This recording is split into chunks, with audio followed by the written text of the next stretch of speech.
They say they want that raw, but we about to give them all this real shit. Yo, turn your notifications on and subscribe to the channel, talking that real shit. Don't matter where you at. Distribute weight like the 80s boy and whip up eighth in the latest toys. Like it's the only thing to do. You know them house parties, well you had to bring your crew. And you know we stayed fly, Pele level with the boots. And niggas shake the dice and call your bet out for your shoe. You looking scared, money fall better to the deuce. We was set up on the stoop, getting wet up on the stoop, and watch the dust fiends getting wet up off the juice. Try to get up off that loop so we can get up on the coupe. Y'all, this is me, Holli Tabren, just landed in New York City, came straight to Realrawradiopodcast to talk about my new novel, Blood Ain't Thicker. Check us out. So this is your girl, Jay Perez, Realrawradiopodcast, and I have Holli.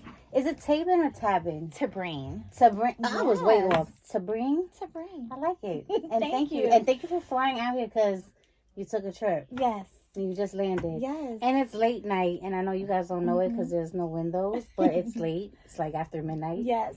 And we finally got her in the building. So you are not only an entrepreneur, you're a motivational speaker. I am. You are an author. And you do a lot of stuff with the community, I've seen. I do. You live in South Carolina. I do. And you're from New York. I am. Harlem, right? Harlem. Let's talk about All it, girl. day. Because I see you have the book, everything. Like, let's talk about it. Yes. Yes. What inspired you to do Blood Ain't Thicker? Whew. Because blood ain't thicker. Let me tell you. Let me turn this thing around. So this is a fictitious adaptation of my life. Pretty much. It's about your life. Yes. It's about my life. Okay. So, pretty much, I was sentenced to 25 years for drug trafficking in South Carolina, my first offense. I was sentenced to 25 years because my cousin got set up and he didn't want to take responsibility for his actions. So he took the stand on me, him and my other cousin. So I had two cousins that took the stand and testified against me. Praise God, I didn't serve 25 years. I wound up doing 9 years, 8 months, and 11 days. But blood ain't thicker. No, apparently not. Still, 9 years is crazy. And change. And change. Almost 10. Yeah. Yeah. How old were you? I was 28. Wow. Okay. Wow. Yes. How long ago was that? So I came home September 12th of 2019. So it's been almost 4 years since I've been home. And being incarcerated, I know that's a lot of time to think. Yes. And I would have not thought you were incarcerated because of the stuff that you've been doing. I guess I will say what it's like 4 years. Yes, about, right? almost 4 years. That you're a motivational speaker. So I'm sure you probably speak to the young kids about this. I do. Real estate, like you just like what motivated you to do that when you came out? Because I would have probably lost my mind. Yeah, you know, I decided that I was going to turn my pain into purpose, right? So while I was incarcerated, I started there. A lot of times people try to wait till they get home and they have all of these plans. You have to start when you're separated, when you're in that confinement. And God has a way of turning, you know, tragedy into triumph. And I believe that that's what happened during my incarceration. I had the opportunity to get an associate degree in biblical studies with a concentration in ministry through Columbia International University. I am a certified literary Braille transcriber through the Library of Congress. So I can take this book and transcribe it into Braille for the Blind community. So that helped me when I came home. So I was able to transcribe textbooks into Braille for Georgia Tech.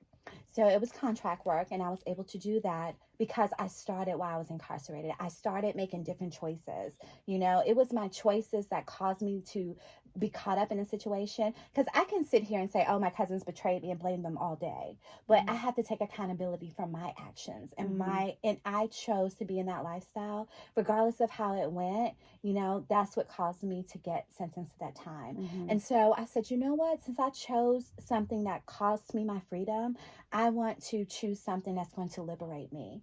And so I decided to just do something different. I was a real estate agent prior to my incarceration. So I was in real estate for about 2 years. And so when I came home, I was just determined to get my license back, you know, and God will restore everything. How has it been since you've been home? It has been challenging. It's not easy, okay? It has not been really easy. not. It has been challenging, but I remind my soul, because I'm like, every time I face a challenge, every time it gets difficult, I'm like, girl, you did 10, okay? You 10 toes down, all right? I had the option to do what my cousins did. Are they female cousins or male cousins? Male cousins.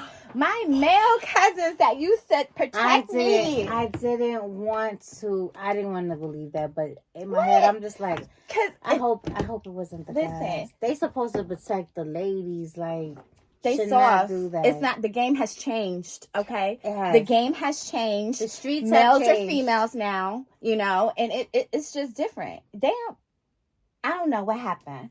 And then I come home and I don't know where the real man at anymore. Yeah. Because it's crazy. Yeah, it is crazy. I don't know what's going on out here.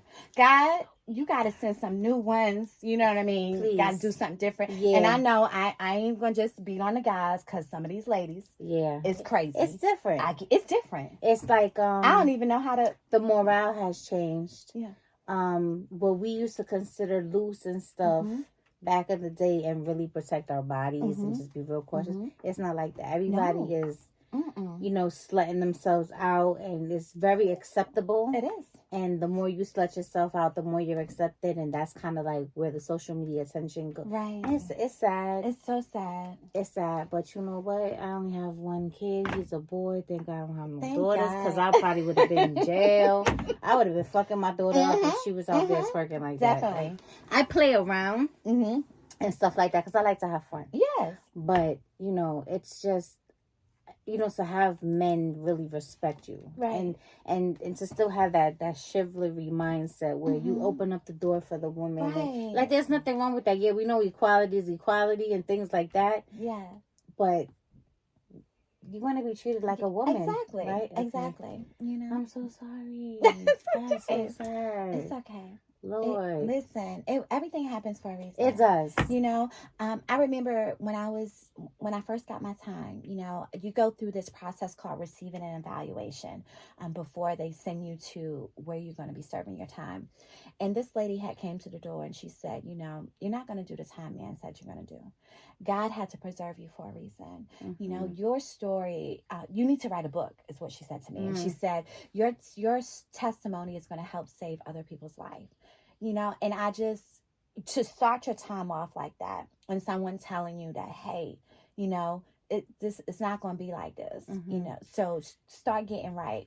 And initially I thought that I'm going to just get a good lawyer. The money going to get me out of it. Because when you're in that type of lifestyle, you think that money is going to save everything, is going to change everything. But when God has something purpose for you that is greater than when you could imagine, money ain't gonna fix it, right? You have to learn some things. You do. You gotta learn some lessons. And sometimes you get really blessed through the grace of God that you don't even get caught up in the system.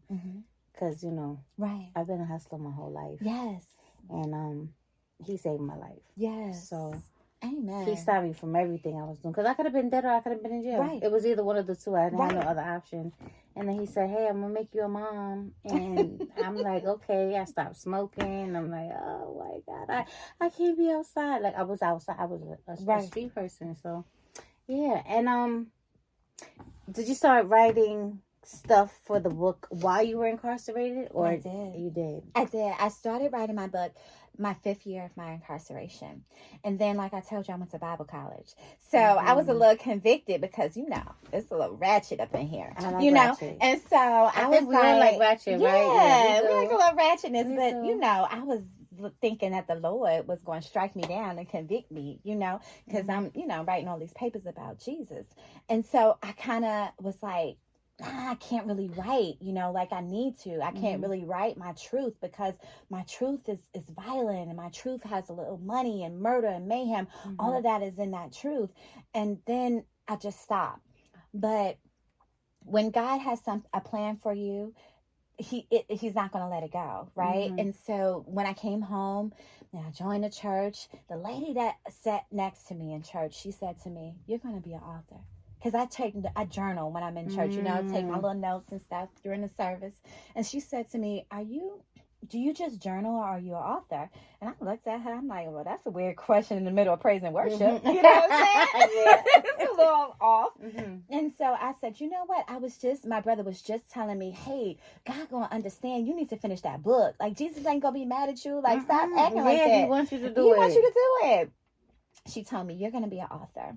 And it's something powerful when somebody speaks life into you. Mm-hmm. You know what I mean? You go through, especially now in the world, people are always talking negative, saying negative comments and social media and all of that. I like to be where the anointing is. I like to be around people that's going to speak life into me and vice versa. And I speak life into them. So that's where I try to stay in that type of environment. And when you are in an environment that's conducive to your growth, to you being the greatest version of yourself, you're going to thrive. It's going to, yes, you're going to thrive. Yes, you will. You will She's thrive. thriving. Yes. Yeah, no, so this is your purpose, and and it was crazy because I'm like, I wonder what this book is about, right? And then it said family means everything until they mean nothing, and I'm like, is she talking about herself? Because you know, of course, I do like a little research. Yes, she's adorable, and her complexion is so dope, and so. Thank you. First of all, I love dark skin. Thank you. That's how I got a caramel child. I But, see. He's so handsome. I wish I can see him. He's gorgeous. But I just love a great complexion. But yeah, so that really caught me, and I'm like, I wonder if it's about you, and it is. And this is so dope. And I actually want to purchase a book. Okay. How much are they? They're $20. Okay. Yes. They on Amazon? They're on Amazon. They're $23.99 on Amazon. Okay. Yes. I could do that. Yeah. And they're also, you have a website. I do. She does. I do. She let's talk about what you do for the community. Okay. Because that was interesting to me too, because speaking to the generation that we're dealing with these days, that's very challenging in itself. It is. I don't know how old you are. You look young, but I'm a little older. I'm 25 plus shipping and handling. It's okay, me too. Now, don't ask me what the shipping and handling is. Okay, mind your business. Yeah, I believe that. But you they know, got calculated from the time I said I was locked up. What age I was? I try to do it and then I stop.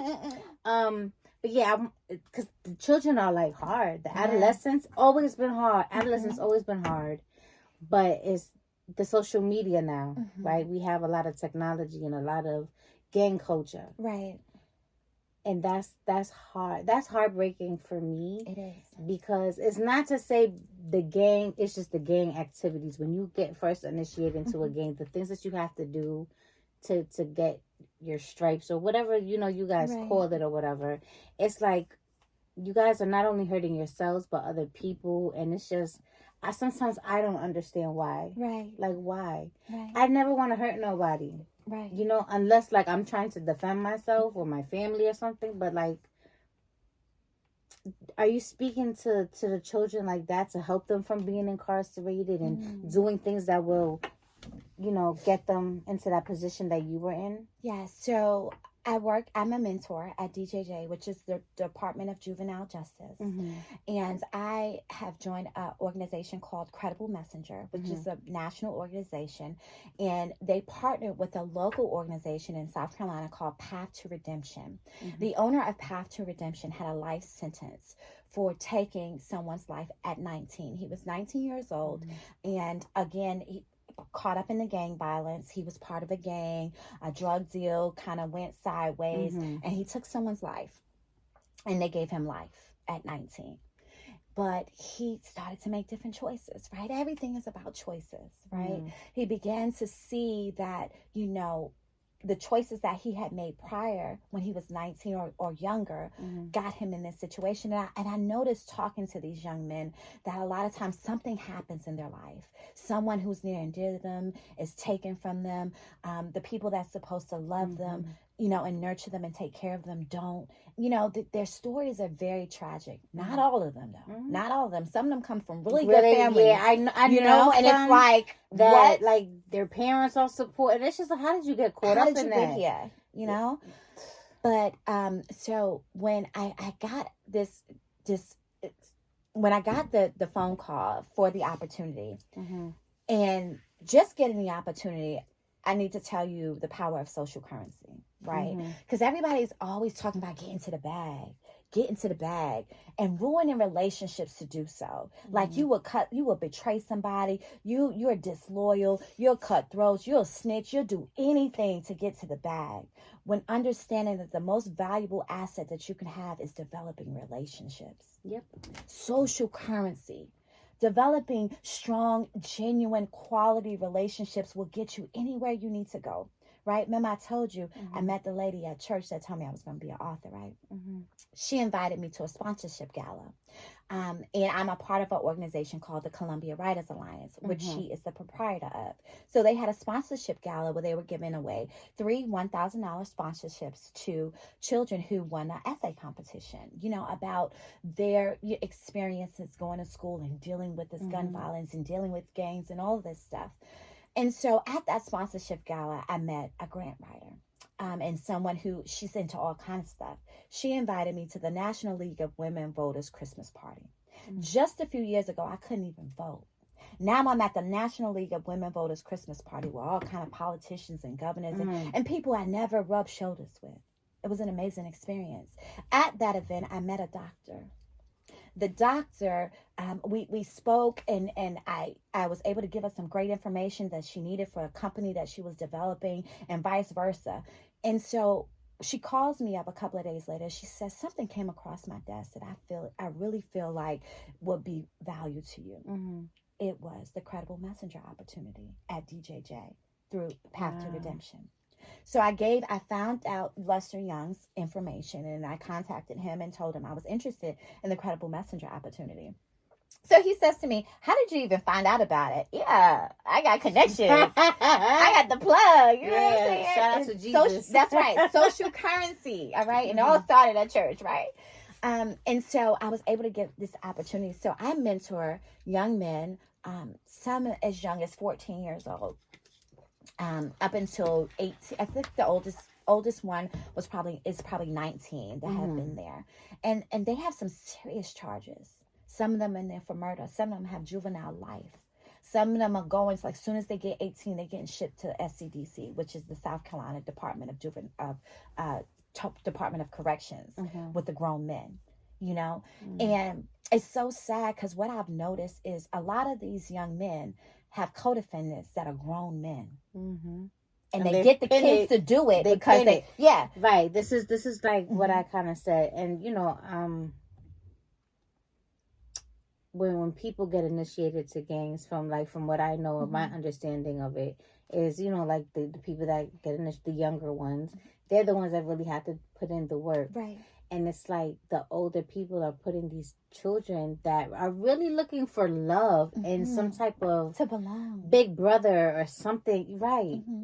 And it's like you're making them do these things that are just like, and I just don't understand. I love, right? Yeah. And I love really hard, right. And I really want to see people do great. And I hate to see children with no clothes, I wish I could take all these kids. Like I feel like I want to cry. Like I have so much love to give, and I just want everybody to feel it because that's what we need in this world. We're so caught up with killing and robbing and hurting people, and even in families, like. Just like what your cousins did, like, it's like we're really supposed to stick together and, like, really love each other. Because that's how it was years ago. And I miss those type of... I come from a family, a real huge family. Right. And one thing about my cousin, we're very tight. Yeah, okay, people argue. You don't have misunderstandings. But we don't ever...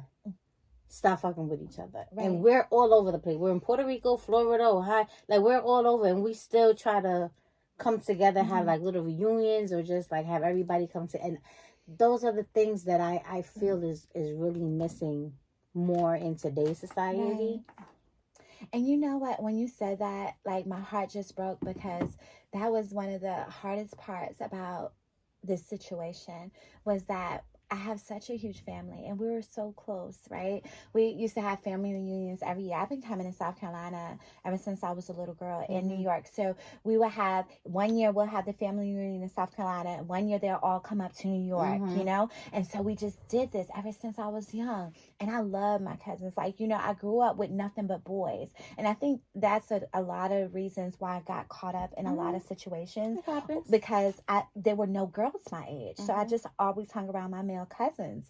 And so and for a while I was like a little tomboy. So my mother was like, listen, you is not about to be dressing like TLC. No more baggy jeans. So it went from baggy jeans to super tight. No in between.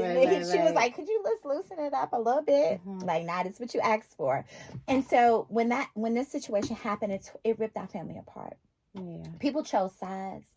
And it's interesting because choosing the sides really let me know, like, okay, I get it. Not everybody understands the laws of the streets, right? You have the laws of the land and the laws of the streets. And I pray that people do never even have to even think about the laws of the streets. But once you sign that contract, you got to abide. And that's a fact. That's a fact. You know, I feel like if I ever got into a situation like that, I don't think any of my cousins would put me in a position for me to have to do the time. But if I had to, I would definitely do it. Because I would never. Never. Let me tell you. Like, so, and that's a hard thing, because it's like you also took it for your family too. You know, like you took that. Like, I'm going to take it. And sometimes, you know, that's okay. Yeah. It's okay, but it's not okay. But just thinking about it just drives me crazy, as you can see. Right. But the reason why I say it's okay is because sometimes that's part of our journey. It is. And you're right. And you have to kind of like get life like that, because that's part of healing. I had dealt with too much trauma as a kid. I had a fucked up childhood. Yeah. But I'm okay. I don't even like to think about it. Right. I accept it. It is what it is, or whatever. And I'm grateful to be here at my age with a child and a good job, and to be able to still have the heart that I have. Yes. Because I was a bitch. I was a fucked up daughter to my mother. Yes. My dad was a crackhead. I didn't have a relationship with my mom. But it's like I took all of that stuff, and I suffer from depression and anxiety. Yeah. I had to kind of channel and figure out how to heal the best way I knew how for myself. Right. And I'm just grateful I still have love. And I'm really caring to people that don't even deserve it. But it's just that's so in me. Right. And I feel like I'm going to cry. That's okay. But love for me is a healing tool that a lot of us don't know how to use properly. Right. A lot of us don't know how to love right. A lot of us misuse the word. A lot of us show it in a negative way at times, because we don't know, like some people don't know how to really love. So it's not like they don't love you, it's they don't know how. Right. And you know, when you just said that, it reminded me of an email I think my dad sent me one day. And it said, just because people don't love you the way you think they're supposed to love you, doesn't mean they don't love you the only way they know how. Some people only know how to love a certain way. Do you know, during my incarceration, I would meet women who would tell me, look in my face and tell me that if a man didn't beat them, then they didn't love them. They literally were so twisted in their head, and they thought that getting physically abused was connected to love. And having the man jealous. I don't want you talking to that one. Yeah, you can't wear this outside. No, sir. No. I get jealous, right? If somebody makes me or puts me in a position to feel that way. Right. You're human. Other than that, like, I'm a normal, cool person. Like, I don't even care. But if somebody makes me feel a little off, and because I had a situation recently where the guy had me pick up a girl, and they said it was like their mom's friend or something. Right. And I was so upset. Wow. Because I should not be doing nothing like Right. that. Right. Whether I mess with you, I stopped. That we're like, there's like a boundary and a level of respect that you should have. Right. Especially, the way I treat you, I would never do anything. Right. To like hurt, and that's just very hurtful. So let's, this is just about love and hurting and feelings and trauma and trying to deal with it. All the things. Bottom line, right, is our journey and our struggles and everything that we go through. It puts us in a position where it either makes or breaks us. It does. It made you who you are today. Yes. And grateful to have you. Thank you. Here. Yes. Writing books, doing for the community. Yes. Selling houses, and you better kick ass at that shit. Yes, I will. Like it is very inspiring. Thank you. And I just met you just like a few minutes ago, and it's just like I'm choked up. And I commend you for taking that for your family. You know what I'm saying? I commend you for doing almost 10 years of your life, a whole decade that just like went. And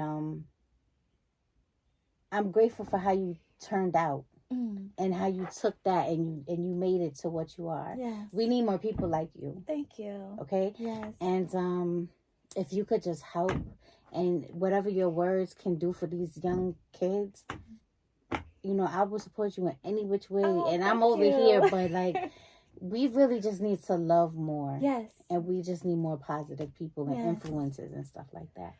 Let me tell you something. What I realize is your community and your environment is essential to your growth. Mm-hmm.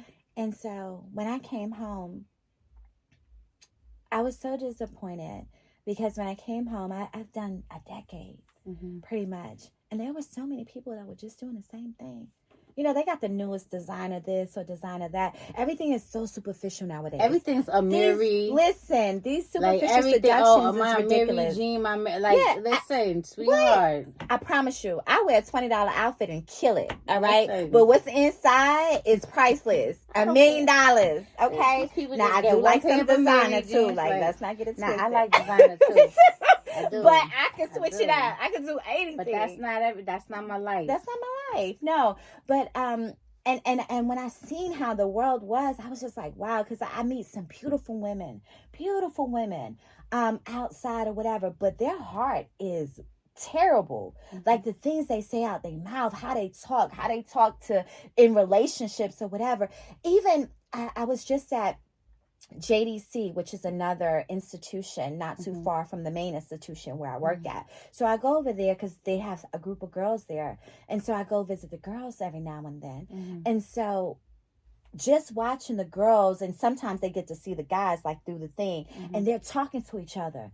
But they're like, yeah, I'm going to stab you in the eye, and yeah, on gang this, and this, that. And I mean, it's so hard. One of the young ladies was like, why are you so aggressive? You ain't never going to be nobody's girlfriend, right? But as they going back and forth with the guy like, I'll spit on you. I mean, these are terms of endearment back and forth, because after a while the guy said, man, that chick is crazy, but I like that.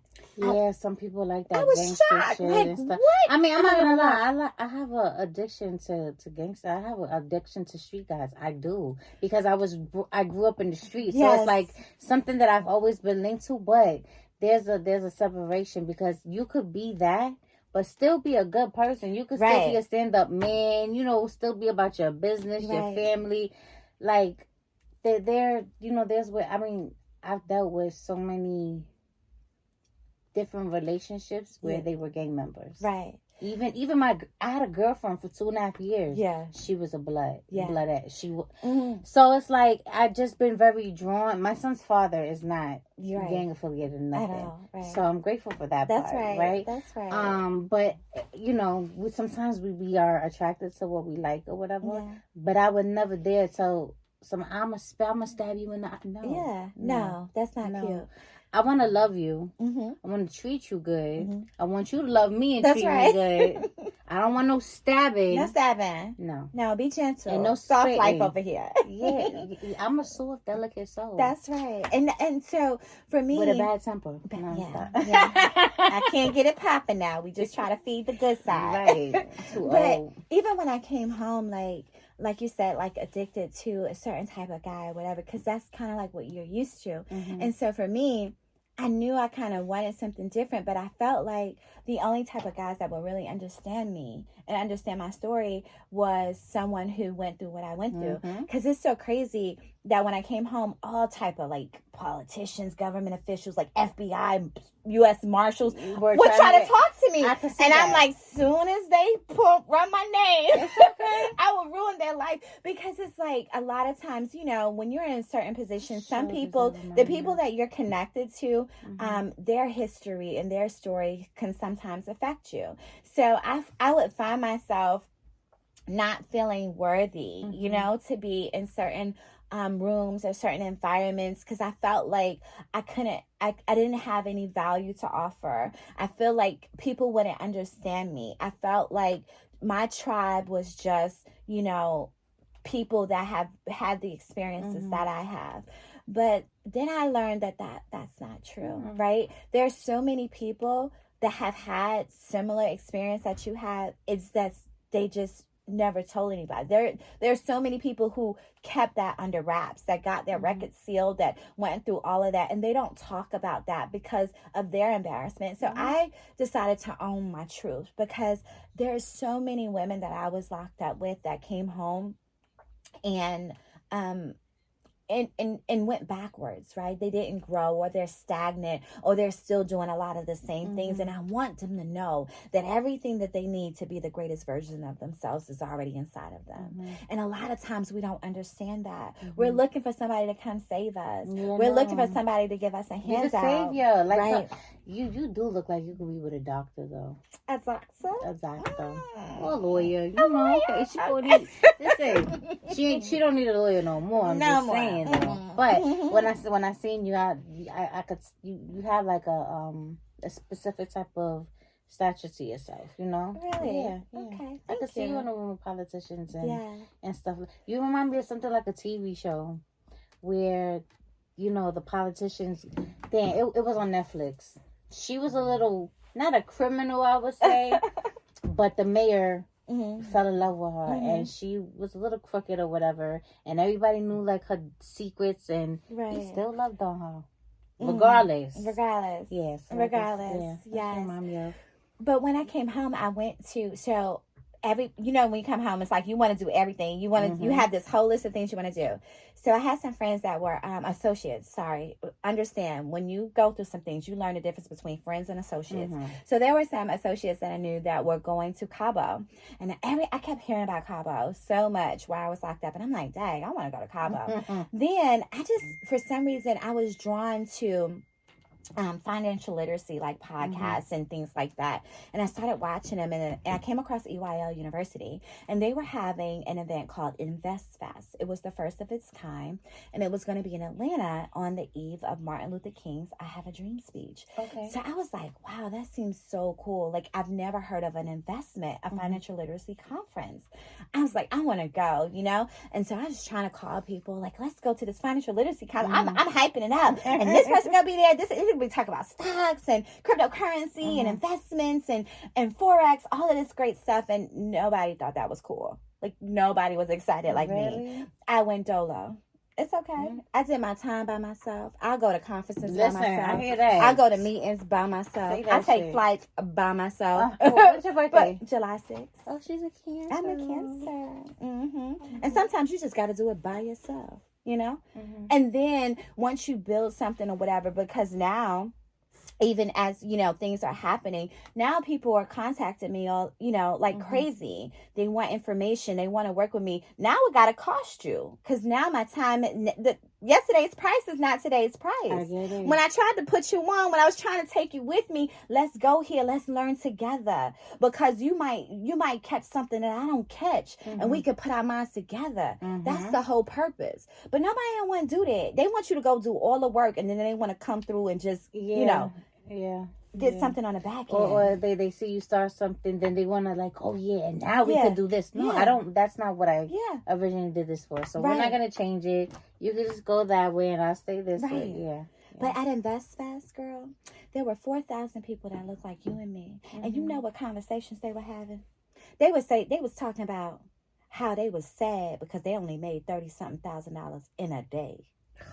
Girl, I said, well, what environments have I been in? Because obviously it was the wrong one. I think I need to I go want to be here. Fest. Yes, the second one was awesome. The third one is in August in Atlanta this year. So yeah, we going to Invest Fest. We all going to Invest Fest. Wait, how long is it for? Is it it's a weekend. It's a weekend. Do that? Yeah, Friday, Saturday, Sunday. Oh yes. And last year they had Tyler Jamel, Perry. we flying out to Atlanta. You coming to Invest Fest? Yeah. Last year they had Tyler Perry. They had Steve Harvey were the guests. I mean, they have owners of banks and all kind of. Yes, we're going to Invest Fest, and I bought some shirts from a young man younger than him, about 16, who had his own business. His little sister was like 14. She had her own lip gloss company. I mean, there was a little 11-year-old boy who invented a robot dog. I mean, smart, innovative young children that were with their own businesses. They were just in an environment. And let me tell you, this is like an era where we should encourage our children to be creative. Yes. This is a creative era that we're in. Yes. Whether if it's content, anything. It's very creative. Allow the children to utilize their brain. Yes. And I'm not a big advocate for college. I'm really not. As long as you get your high school diploma, your GED, something, right, I'm cool, because your life may not have to deal with college. Right. It's a lot of people that are real successful that listen, I didn't even go to high school. Right. You know, and I'm not ashamed of it. I moved out at 16. I had, again, you know, my childhood was not the greatest, but I'm very smart. And if I want to go make $30,000 in a day, I'm going to Invest Fest to do it. That's right. That's it. That's right. Right? Yes. We're networking. We in there. She's dropping jewels for you. Yes. She's dropping books for you. Yes. Let the people know where they can find this again, please. Yes. So you can go either to my website, www.hollitabren.com, or you can go on Amazon and grab your copy. Or if you see me, I always got some in the trunk. Okay. Yes. I keep some copies in the trunk. And I'll autograph it for you personally. Because, you know, this is about to be a movie. Okay. Yeah. That's going to be the next thing. This is going to be turned into a movie. So once y'all read it, if you know somebody that knows somebody, tell them the script is coming. Okay, and listen, you know, we into a lot of production over here. No, and I want to come to your set when you start doing absolutely. Yes. Yeah. Let's. It's a page turner. I'm telling you, once you start, you ain't gonna be able to stop. Yeah, I really. I do want this. Yes. Yeah, but that one's yours. This is mine. That one's yours. Oh my God, you gotta sign it. I am gonna sign it for you. Yeah, right before I leave. That's right. Yeah. Oh, actually, no, that one's not yours. That has somebody's name in it. But I have one in the car for you that I'm gonna sign. I grabbed the wrong one. I'm really grateful and stuff. And you're here for the weekend. I am. And what are you here for? Let's talk about it. Because this time happening tomorrow. Frame God. Yes. Kalichi. Let's talk about tomorrow. Kalichi. What? It's the Empress of Eyewear, red carpet event, Bitcoin Center. Okay, Bitcoin Center. It's going down. I seen her little promo thing. That shit was fire. Yes. Yeah, we're gonna be dressing like goddesses and stuff. Exactly. Listen. And the next time you see me, or maybe a couple, you know, because you're gonna see me again real soon. I'm gonna have some Kalichi eyewear. Ooh. And we're gonna have Kalichi Eyewear as a sponsor for Real Radio Podcast. Wow. So, stay tuned for a little commercial. I will be adding that with the website and all that stuff. And my favorite color is red. Yes. Love some red. So be prepared to see. I love some red. Just be prepared. Yes. To see me with some red. I want a pair of Kalichi. Yeah. Listen, we gotta go to the website. She didn't tell me she was gonna give me no pair. But it's okay. I flew out here anyway. Okay. What's the website for the frames? What is it? Kalichi.com. Kalichi.com. Make sure Cute saying that. Make sure you tune in. Yes. Because this episode is sponsored by the And official you'll be doing your Kalichi. live tomorrow in the VIP.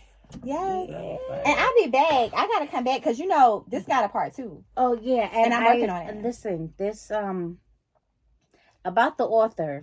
Holli was born in New York, raised in Harlem. You know Harlem is money making Harlem, right? Money making Manhattan. That's money making Manhattan. But she does reside in South Carolina. She's had an extraordinary way of communicating through library expressions, right? Literary expressions. Sorry, Yes. I said library. It's okay. It's okay. It's late. It's like 1 in the morning, okay? Literary expressions, and decided it was time for her to pen her first novel. And It's not the this is a last. Black author, guys, okay? This is not just a regular author. And she has a real dope ass story to tell. And I would suggest you go get this book because it's good to It's lit. it telling you. is. And let me tell you something. Incarceration stories get me, I swear. Let me tell you, not to put business out there, but I'm putting business out there because it's real radio, right? Real raw. Real raw. My son's grandmother was incarcerated a few times, but when my son was like maybe 2, I took him to Rikers, to visit her. So sometimes when I read certain things like this, I could envision how certain things are in the jail. And then I watched 60 Days In. So I have like a vision already, you know what I mean? Right. But I would love for you to come back and we could talk about part 2. Yes. And then we could talk about how it was inside of the facility. Because that must have been real crazy. Yes, that's what part 2, a lot of that is going to be about, what happened inside. Because part 1, we kind of told you a little bit about it, and then all the characters are being developed. Because it's not just about me.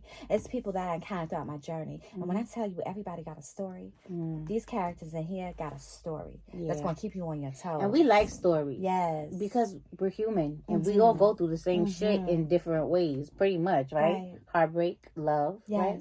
Ooh, it's all that in here. You see the heart ripping open right here on the cover. It's a whole lot of heartbreak, betrayal, love, happiness. And what's the saying? Family means everything until they mean nothing. Nothing. So they mean nothing. Nothing And that's at all. sad. That's sad. But there's sometimes there is friends that stick closer than a brother. No, that's true. Yeah. I have good friends. Yes. That are like, I call them my baby daddies. Yeah. Because if I ever need them or any, like, they always got my son. Yeah. And I don't ever have to, like, worry. You know what I mean? And I love them. I have to give a shout out to my friend Tammy. When I tell you, my friend Tammy, we met when I was in real estate before I got my time.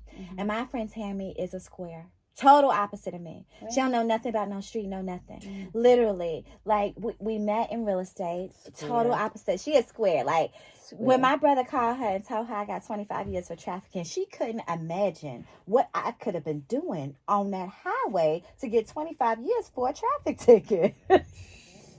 Don't y'all laugh at my friend because I love her, okay? Oh my she God, was trying to figure out. Oh my God. She didn't know. She Hello, didn't know. somebody She didn't know. Somebody call the people. Yeah, somebody she call the people them. She was trying to figure out what kind of speeding was I doing to get 25. 125 miles. I love her though. That's like my sister. When I tell you, shout out to Tammy. Tammy, she's in my whole bed with me. 10 years. She had just met me. Now all the people that I paid their rents and light bills and went on shopping spree, it just passed, and we went to go see Country and Wayne. She's Gemini. Yes, it was May 26th. Oh, she's a kid. Yeah, she is Gemini. That's Gemini. Okay, yeah, she's a Gemini, and she is awesome. And she taught me about Jesus. I mean, my parents taught me about Jesus, but she actually bought me a Bible that I was able to understand and comprehend. And sometimes God prepares you for your next. I didn't know I was going to be sentenced to 25 years. You couldn't tell me I was going to be sentenced to 25 years because even the prosecutor was like, they didn't know anything about me. I had a restaurant in Camden. I had a soul food restaurant called Make My Plate.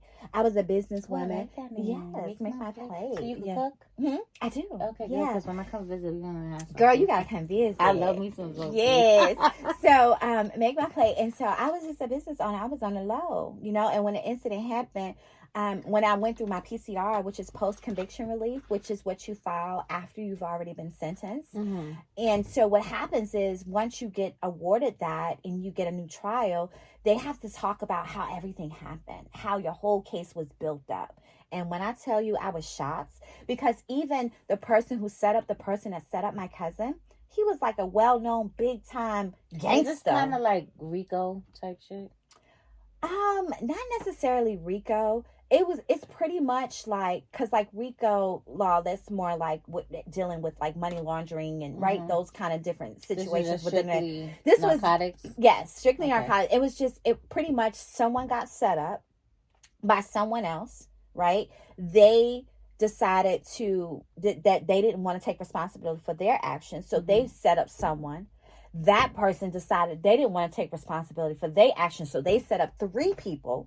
And each time you set up someone, you have to set them up with something more than what you have. And all you're doing is ranking up the popo. Yo, this sounds like this sounds happened. like a overdose version of the next 48. Yes. That's exactly what it was. That's what happened, right? That's what happened. And then when it got to me, because when, everything happened, I had about $3,000 in my purse. I had just closed the restaurant and I had an ounce of weed. I was smoking at the time. And so they were like, well, where you get this from? Where you get this from? That's irrelevant, sir. Like, I smoke. Like, well, where you bought it from? That's irrelevant. I remember that detective said to me, you're going to be begging to talk to me in 72 hours. He's still waiting on that phone call, girl. Yeah, still waiting. Ain't too proud to bet. Yes. If I need it in the remember TLC. Oh my That's God, right. you thicker than a Snickers. I'm sorry. I looked down leg. That one leg made you say that? Yeah, I'm thick too. Shoot. You are thick.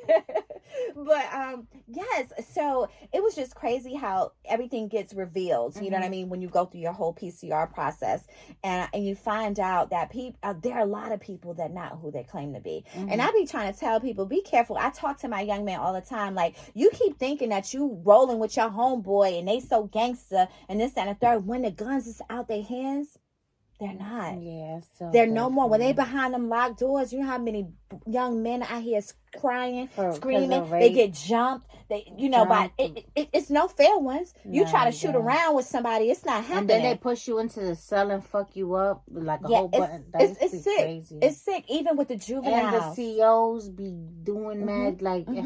Listen, it's so sad. It's crazy. It's so sad. And even now, like, to the point where some things that were never a thing are normal now. Like, I hear some of the guys will tell the other guys, yeah, that's why we gonna rape you. I'm gonna rape your little brother. It's like, wait a minute, you don't even want to rape the sister, like the brother, like that's the world we're living in now. I mean, I be wondering, and people that got locked up from 19 years old and had to do a 20.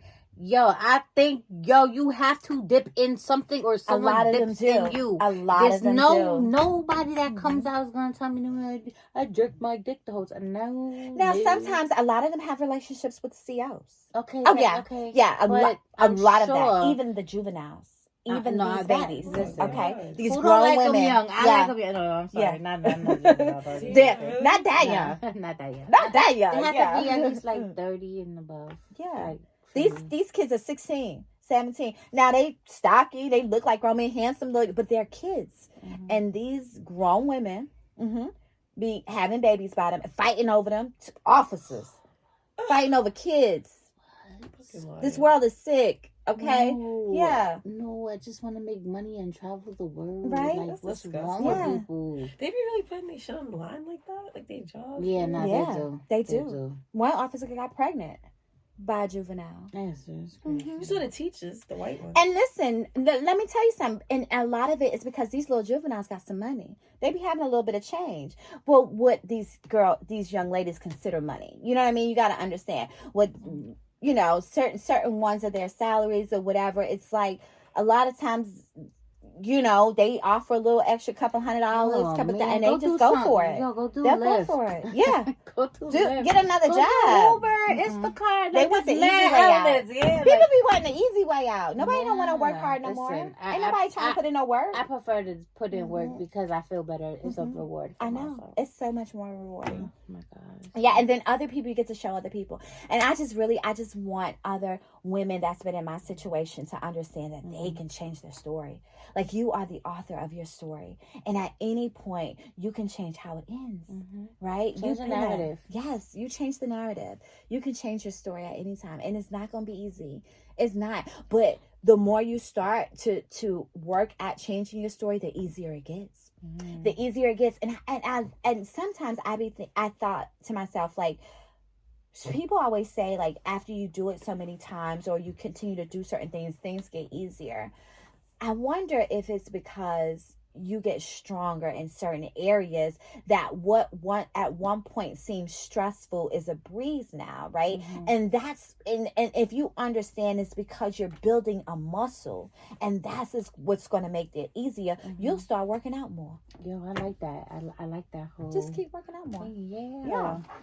Well, stay tuned for part 2 with Holli. How you say it last name? Tabren. Holli Tabren. HOLLI. Yes. And make sure you go get her book, please. Do. So we could talk about it on live, because that's really what I want to do. Yes. And check out the reviews on Amazon. You will not be disappointed. No, you 5 won't. stars all the way. I checked it out. Yeah, no, like dead ass though. And stay tuned. We're gonna have a little clips of the official Kalichi after party tomorrow. We're in the building. I can't We're about wait. to do a lot of stuff. Yes, we are. But I appreciate you, and thank you so much for coming. Thank you so much for having me. Yes, it's Real World Radio Podcast. Jay Perez and Holli, and we are out. Right, girl. Thank you so much. Thank for such you. an awesome interview. I got my book. Make sure you get your book. This is Blood Ain't Thicker, and the motto is family means everything until they mean nothing. Get the book. That's right. Get your Period. Red, she back at it again. Yeah. Hey, tell a friend, go tell a friend, or tell a friend. It's J. Perez, she back at